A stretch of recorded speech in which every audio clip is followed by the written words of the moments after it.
Isang mapagpalang bagong taon pong muli sa ating lahat, mga kapatid. Welcome pong muli sa ating morning tilaok. Ako ang inyong kapatid, Sister Vicky Alba po mula sa TSCCFI. At sa umagang ito, mula po sa Matthew 24, verse 14. This is the New Living Translation. Ito po ang ating pag-uusapan. And the good news about the kingdom will be preached throughout the whole world so that all nations will hear it and the end will come.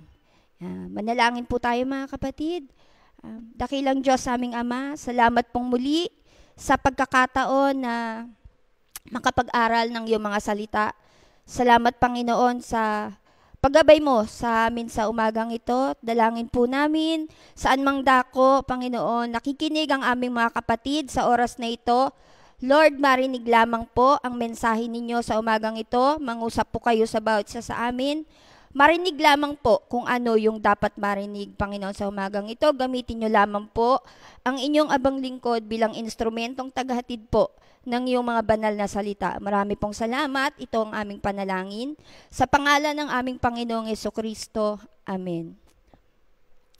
Ang title po ng ating pag-uusapan sa umagang ito, One God, Same Mission.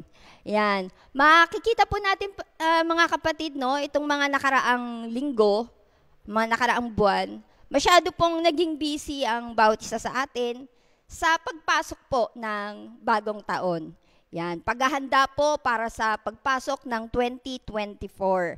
And tuwing dumarating po yung mga ganitong pagkakataon o ganitong okasyon, marami po sa atin, we make it a point na kapag papasok yung bagong taon, meron po tayong mga bagong goals, bagong missions, meron po tayong mga bucket list, meron po tayong mga wish list na binabalak po nating gawin o tuparin for this coming year.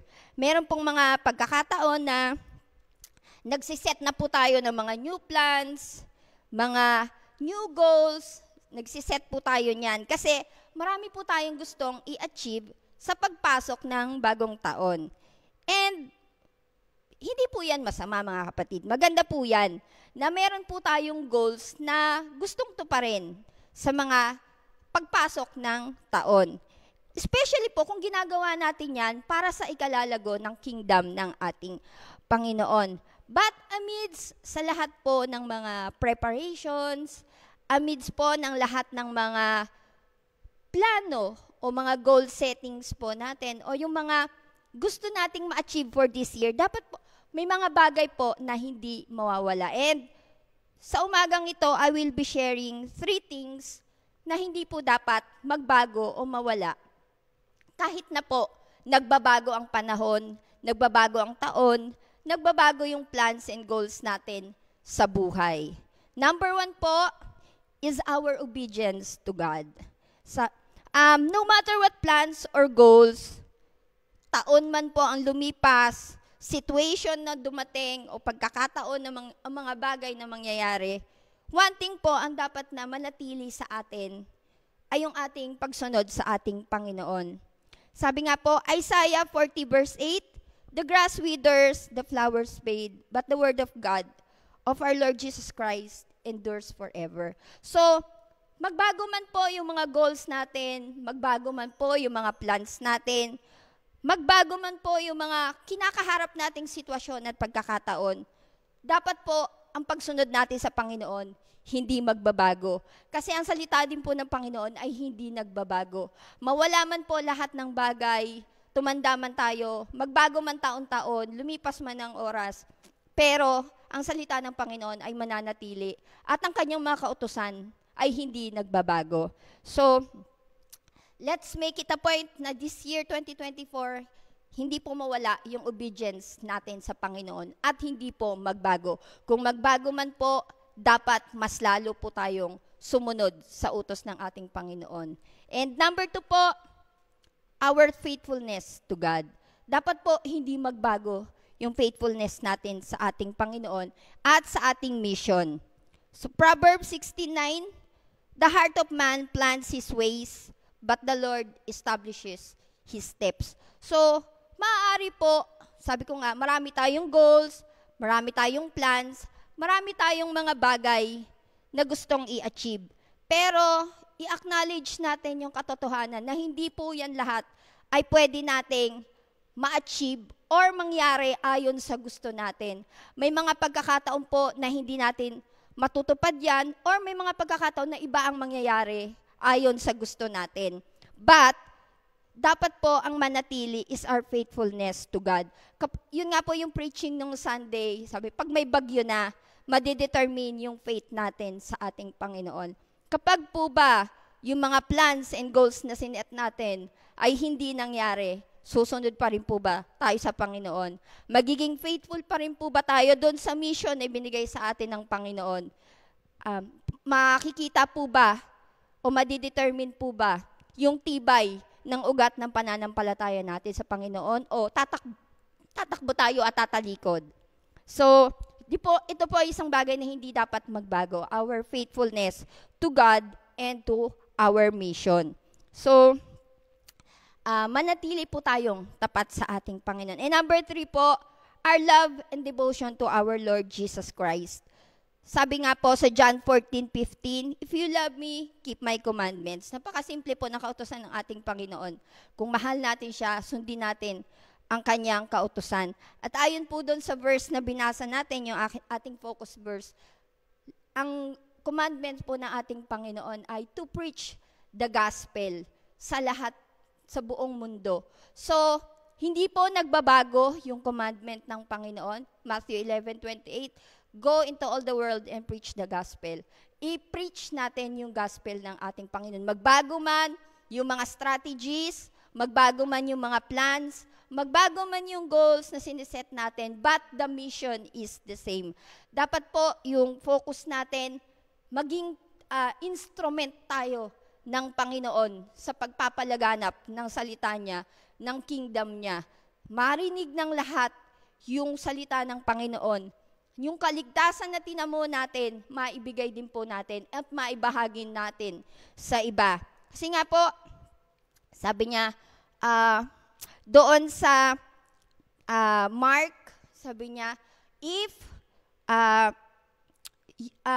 love your neighbor as you love yourself. Diba? Yung commandment po niya is, love the Lord your God with all your heart, with all your soul, and with all your might, and love your neighbor as you love yourself. So, kung mahal natin, sabi nga, kung mahal natin yung sarili natin, dapat mahal natin yung kapwa natin, na katulad ng pagmamahal natin sa sarili natin. Paano po natin sasabihin yon o papakita yon? Kung mahal mo yung sarili mo at masaya ka, naligtas ka. Kung mahal mo yung sarili mo at nag-e-enjoy ka sa paglilingkod mo sa Panginoon, then dapat mahal mo rin yung kapwa mo. And dapat masaya ka rin na makita yung kapwa mo, mga kapatiran mo na lumalago kasabay mo. Kasi yun po yung commandment ng ating Panginoon. That we share the gospel and we share yung kaligtasan at kaligayahan na nararamdaman natin bilang mga Kristiyano at tagasunod ng ating Panginoon. So, mga kapatid, ang prayer focus po natin for this morning, a prayer to be committed to working together as an agent of transformation used by God. So, manalangin po tayo mga kapatid. Panginoon, sa umagang ito, salamat po sa mensahe ninyo na despite sa lahat ng mga plans and desires namin for this 2024, still, Lord, it all comes back to you. Lahat, Panginoon, babalik sa'yo, sa pagsamba sa'yo, sa pagpupuri sa'yo, sa pag-ibig namin sa'yo, Panginoon. And Lord, hindi kami mag-focus doon sa aming mga desires, but mag-focus pa rin kami, Panginoon, doon, Panginoon, sa makakapagpaligaya sa'yo, na makapagdala kami ng maraming kaluluwa sa'yo, Panginoon. And we pray, Lord, na mag-start to sa family namin, sa community namin, sa neighborhood namin, and throughout the whole world, Panginoon, na yung kaligayahan na nararamdaman namin as we serve you, maiparamdam din namin, maipakita rin namin sa iba, Panginoon, ng mga kapatiran na nangangailangan din ng kaligtasan at ng pag-ibig na nagmumula sa iyo, Panginoon. Sa umagang ito, ganun din po ang panalangin namin para sa prayer request ng aming kapatid, Sister Jeneline Constantino, Panginoon, kung saan yung kanyang kambal ngayon, Panginoon, ay on recovery po. Maraming salamat, Panginoon, kasi kahapon pa lang po, hinipo mo na yung kambal, Panginoon, at alam po namin na patuloy mula ulo hanggang paa, pagagalingin mo po yung kanilang nararamdamang sipon, ubo, lagnat, anumang karamdaman yan, Panginoon, hindi mahirap para sa'yo na hipuin yung mga batang ito. Lord, protection para sa kanila. Nakikita mo, Panginoon, ang paglilingkod ng kanilang magulang, ng kanilang mga magulang, ganun din po yung kanilang mga mahal sa buhay. Kaya po, Lord, alam kong blessed ang mga batang ito at hindi mo po sila pababayaan. Maraming salamat, Panginoon. Ito po ang aming panalangin. Sa umagang ito, tinataas namin sa makapangyarihang pangalan ng aming Panginoong Jesucristo. Amen and amen. Muli po mga kapatid, this year, 2024, it is good that we plan. We set goals, but what we should prioritize is to continue to obey God, remain faithful to Him, and show our love to Him by keeping His commandments, and by being an instrument in spreading the good news about our Lord Jesus Christ sa lahat.